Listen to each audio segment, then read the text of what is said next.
Hi, KentCov Kids. Hi, KentCov Kids. Hi, KentCov Kids. Wow, okay, there we go. Now we're all paying attention. Mr. Kevin here to talk to you today about the number 3. And 3 is a pretty interesting number. We see the number 3 all over, not just in the Bible, but all over in the world.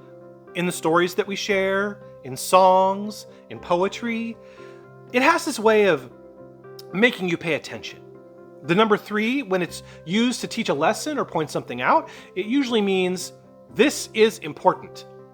Something being described in threes, in a trio, in a triad, means that the idea is complete.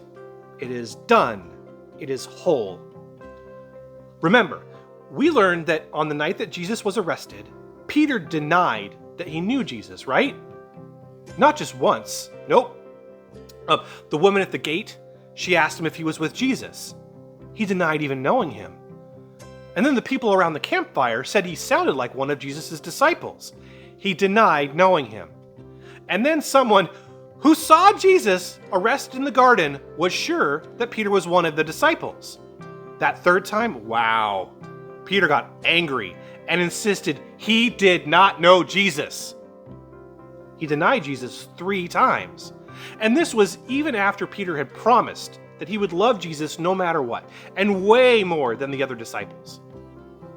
Peter thought that he loved Jesus more than anyone else, but he sure didn't act like it, did he? And then, soon after, Jesus died. Peter was horribly ashamed of what he had done. But we know that 3 days later, Jesus returned from the dead.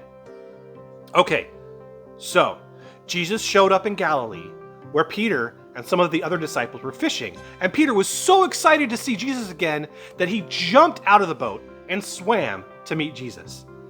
So there they were, face to face again. And while they were sitting together, Jesus asked Peter if he loved him. And Peter answered, "Yeah, I do." "Feed my sheep," Jesus replied. And so Jesus asked again. "Yes, I love you," was Peter's response. "Look after my sheep," Jesus said back. So Jesus asked a third time because he wanted to make sure that Peter really understood and meant it.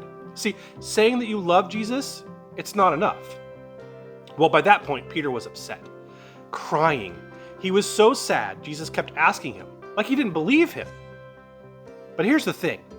Jesus was saying, if you love me, then love and care for my people. Show your love with action.